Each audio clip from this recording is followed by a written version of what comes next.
So I love storytelling, and I think games are a great way to tell stories. And when I started working on my game, because I hate myself, I decided that I wanted to tell a story in a way that takes full advantage of the dynamic nature of video games, while still managing a compelling and emotional narrative. A dynamic narrative is inherently much harder to make than a linear one. It gives you far less control over how and when things happen, and you need to account for all kinds of different scenarios that may or may not occur during a playthrough. For a story like this to be satisfying, it needs to grow and change in response to the player's actions and experiences.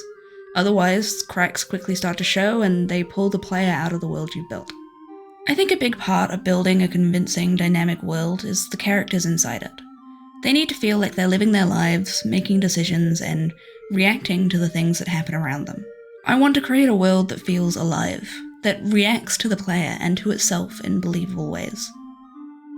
There's one very common technique used by many games to create this kind of feeling. But to really understand it, we need to start by talking about time. I knew from the beginning that time was going to be an important part of my game.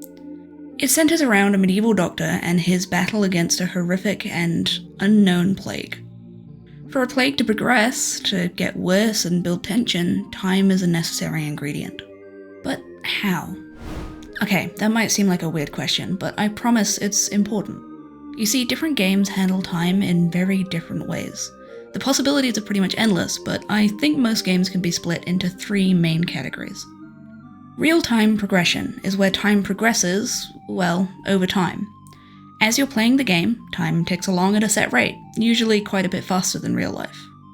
You've probably seen this in any Bethesda RPG, like Fallout 4, where time progresses at about 20 times the speed of real life. Time goes on, the world moves with it. Day, then night, then day again. It feels natural and it's pretty easy to understand. Event or story-based progression is where time is kind of fake, in a way. It only moves forward at specific moments in the story or the gameplay, often not at any set rate. You'll be happily doing missions with time completely frozen around you until suddenly you hit a story beat and it's the next morning. We can see this in the Ace Attorney games, for example. Cases take place over multiple days, but time progresses kind of randomly depending on the needs of the story. There's no hard rules here, just vibes. Chunk-based time progression is where time is split into chunks. These might pass at a specific story moment, or when the player does an action like finishing a level. If you give the player control over these actions, time almost becomes a currency that they spend. The player knows that when they do certain things, they spend a chunk of their available time, which might impact what they can or can't do later. We can see this type of progression in Persona 5, where time slots are spent whenever you do an action like going to school or hanging out with an NPC. This kind of creates a middle ground between the two other types, where time feels like it's moving forward constantly, but it's also a lot more controlled and interlinked with the gameplay. It makes players start to think about how they spend their time, and how they can best ration it to maximize results. So, which system is best for my game? Well, one of the earliest things I knew about this project was that I wanted time management and strategy to be a major part of the gameplay. I kind of wanted like a horror management game. Imagine a weird mix of Amnesia and Project Hospital. So, naturally, I settled on a chunk-based time system. This way, the player gains control over the time they spend on things like researching the plague or treating patients, and thus it becomes an integral part of the gameplay experience.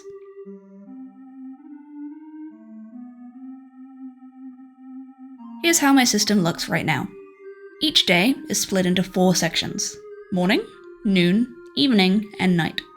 As the player does certain actions like traveling or treating patients, they'll gain time points. Once the player has 3 time points, the day will progress to the next section. Once night arrives, the doctor must head home to bed, and thus the next day will come. Okay, maybe it's a little difficult to understand laid out like this, but let's run through an example day for our dear doctor. You wake up after a late night of research. The morning is already almost finished, but there's still some time to get things done. First, you need to gather some herbs from the clearing near your cottage. This will take 2 points, and by the time you're done, it's noon. Now you travel to the village. According to his wife, the brewer has worsened overnight. You need to check his condition. As you arrive in the village, people are hard at work, milling between the buildings. You arrive at the tavern and get to work. Once the brewer is seen to, it's already getting late. You do a couple of short visits to other people in the village, and then begin your walk home, just as the night starts to roll in. You decide to do some more research, hoping to dig up a new treatment that might help with the steadily worsening plague. Poring over books takes a while, though, and eventually your eyelids grow heavy, and you crawl into bed. Throughout the day, you should be constantly considering how much time you spend and which tasks are most urgent to complete. Do you spend the afternoon researching in hopes of finding a new, better treatment? Do you have time to gather herbs before heading into the village? Do you have time to sleep for a full night? I feel these choices are the backbone of tension in a game like this, and they support the pseudo-management style that I'm hoping to create. The game also tracks the day of the week, and how many weeks you've spent in the village so far. Over time, the plague will get worse, and you'll find it harder and harder to balance your time properly. Of course, all of this technical stuff doesn't do much for a story without people to interact with it. I consider all of this a tool that I can use to make my characters feel real and engaging, which is ultimately what will make players actually care about what happens to them. So, what's the best way to make NPCs fit neatly into a time system?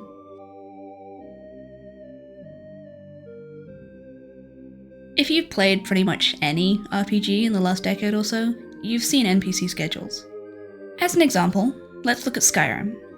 In that game, you can follow an NPC around and watch them live their lives.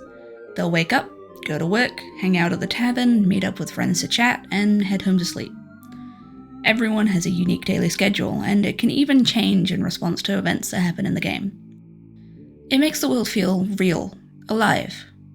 But Skyrim was made by like 100 people, and I am one person. Not even an especially energetic one.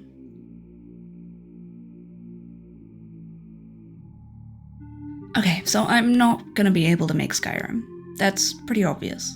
Look, I love games like Kingdom Come Deliverance, where you can follow someone around and watch them do complex behaviors in all kinds of places, and where NPCs are always fully present in the world around them. But that's all very complicated. So I decided to strip out anything non-essential from that system and distill it to its most impactful, important parts. In the end, I decided there were 3 things that I absolutely had to include to get the effect I wanted. Those things are unique schedules for each character, a day-night system for those schedules to build on, and some level of fluidity so that the characters can react to in-game events somehow. That last point is, in my eyes, the most important one. With every character being able to get sick and die at any point, the others around them need to be able to react to those things properly. Maybe the blacksmith shouldn't be happily going to the pub every night if his entire family died yesterday, you know? Well, after thinking for a little while, I came up with a way to achieve all of these things in a much, much simpler way.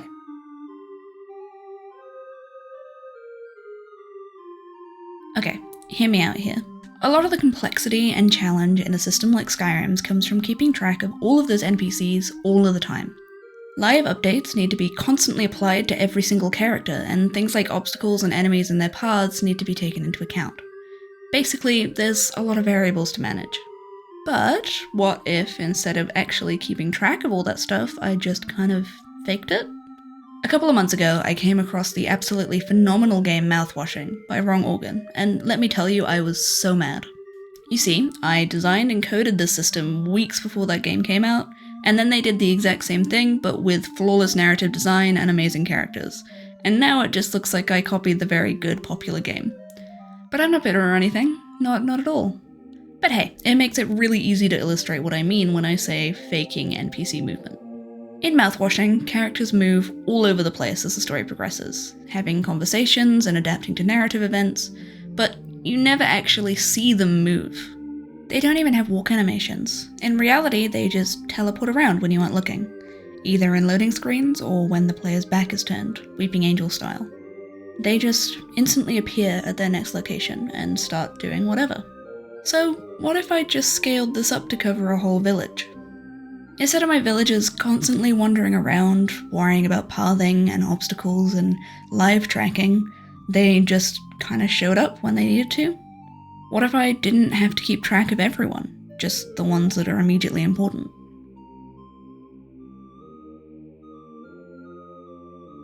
Here's how it works.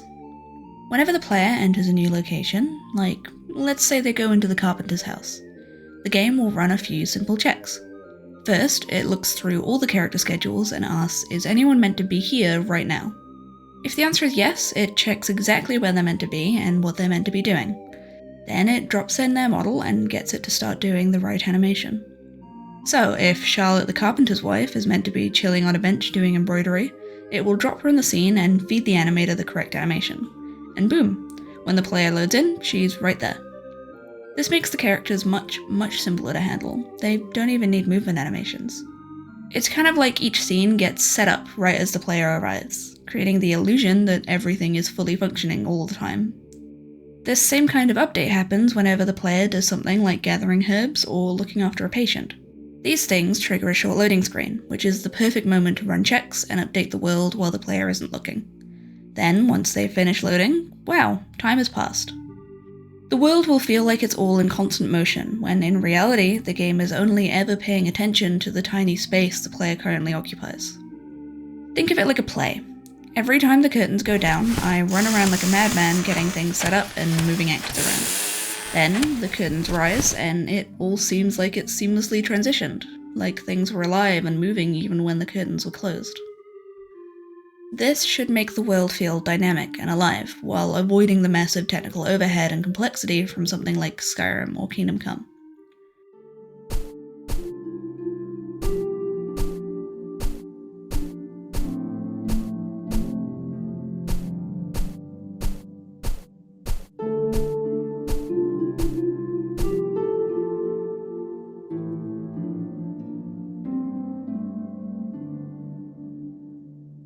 Okay, maybe it doesn't feel that alive just yet, but you can see the vision, right? The code is there. There's just one last thing that I feel is essential in creating a living, breathing game world.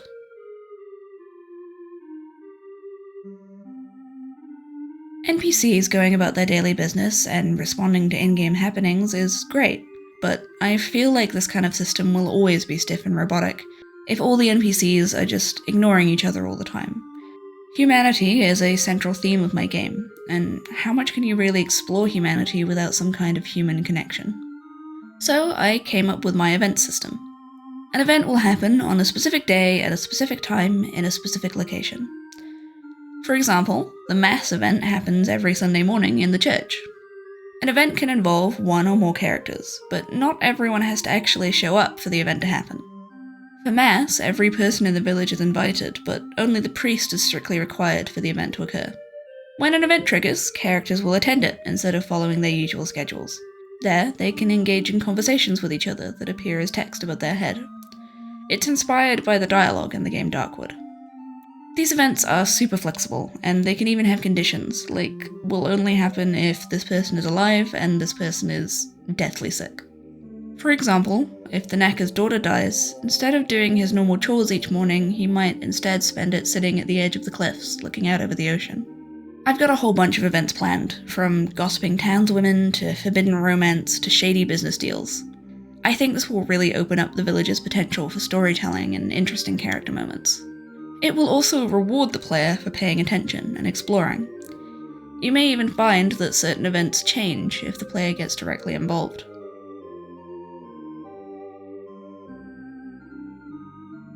Ultimately, my goal is to make something that feels alive and that gets you to care. Something that fosters connection to my characters and a desire to know them better and save them from a terrible fate. I feel that caring about a character is the most important part of horror like this. Otherwise, you're just relying on shock value.